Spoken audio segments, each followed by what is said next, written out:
Assalamualaikum warahmatullahi wabarakatuh. Salam dan bahagia Bapak Ibu Guru Penggerak. Pada kesempatan kali ini saya akan memaparkan tentang demonstrasi kontekstual modul 1.3, Mode Manajemen Perubahan Inquiry Apresiatif Bagja. Perkenalkan, saya Nuria CGP Angkatan 9 dari Kabupaten Pati, Jawa Tengah, bersama Pak Irwan sebagai fasilitator dan Pak Sigit sebagai pengajar praktik.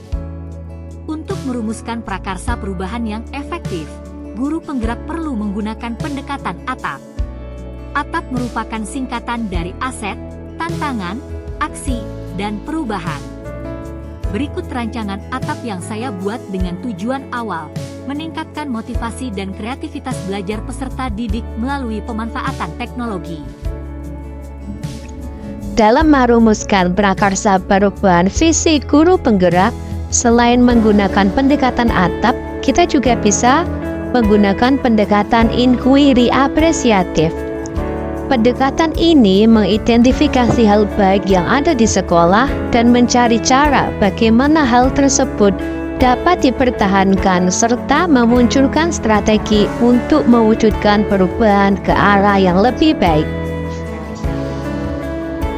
Agar dapat menerapkan pendekatan inquiry apresiatif, maka langkah yang dapat dilakukan adalah dengan metode Bagja.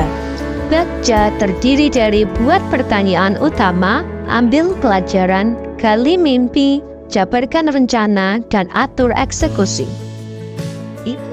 Buat pertanyaan utama berisi pertanyaan-pertanyaan untuk menentukan arah penelusuran. Ambil pelajaran memandu bagaimana pengalaman positif dari individu, kelompok, atau komunitas lain yang akan dijadikan pembelajaran. Gali mimpi berupa narasi keadaan ideal jika prakarsa perubahan telah terwujud. Jabarkan rencana mengidentifikasi tindakan-tindakan yang akan dilakukan.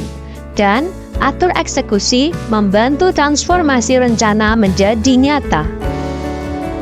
Visi guru penggerak yang saya buat adalah terwujudnya generasi yang cerdas, berakhlak mulia, dan berkarakter profil pelajar Pancasila. Untuk mewujudkan visi tersebut, maka saya membuat prakarsa perubahan, meningkatkan kreativitas dan motivasi belajar peserta didik melalui pemanfaatan teknologi. Adapun tahapan Bagja yang saya buat adalah sebagai berikut. Yang pertama, buat pertanyaan utama. Pertanyaannya adalah, bagaimana cara meningkatkan kreativitas dan motivasi belajar peserta didik melalui pemanfaatan teknologi? Daftar tindakan atau penyelidikannya, berdiskusi dengan kepala sekolah dan rekan sejawat, mencari referensi dan praktik baik tentang cara meningkatkan kreativitas dan motivasi belajar peserta didik melalui pemanfaatan teknologi. Mencari tahu karakter peserta didik dengan asesmen diagnostik.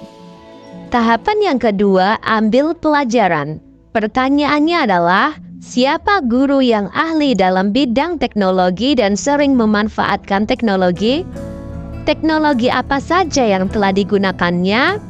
Bagaimana memilih pembelajaran yang tepat agar dapat meningkatkan kreativitas dan motivasi belajar peserta didik?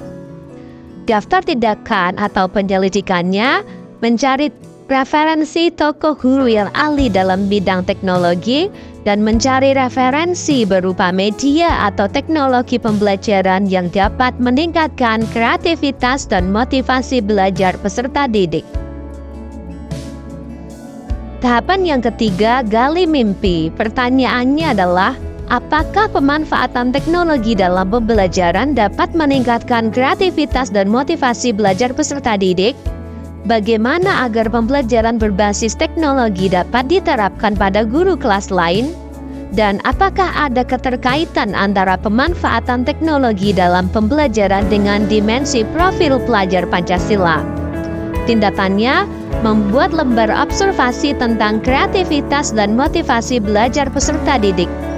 Melakukan kolaborasi melalui tim teaching untuk memberikan pembelajaran berbasis teknologi. Dan mencari referensi tentang dimensi profil pelajar Pancasila, serta berkonsultasi dengan orang yang kompeten di bidang tersebut. Tahapan selanjutnya, jabarkan rencana daftar pertanyaannya, bagaimana langkah-langkah untuk memulai membiasakan pemanfaatan teknologi dalam pembelajaran, media apa yang digunakan dalam pembelajaran berbasis teknologi, usaha apa yang dilakukan untuk menjaga konsistensi pemanfaatan teknologi dalam pembelajaran di kelas, daftar penyelidikannya, membuat perangkat pembelajaran, LKPD dan instrumen penilaian yang tepat, mencari media pembelajaran berbasis teknologi yang tepat sesuai karakteristik peserta didik dan materi pelajaran. Pemberian reward kepada peserta didik yang memiliki kreativitas dan motivasi belajar tinggi. Tahapan yang terakhir, atur eksekusi. Pertanyaannya, siapa yang bertanggung jawab memonitor agar jalannya kegiatan pemanfaatan teknologi dalam proses pembelajaran dapat berjalan dengan baik dan konsisten?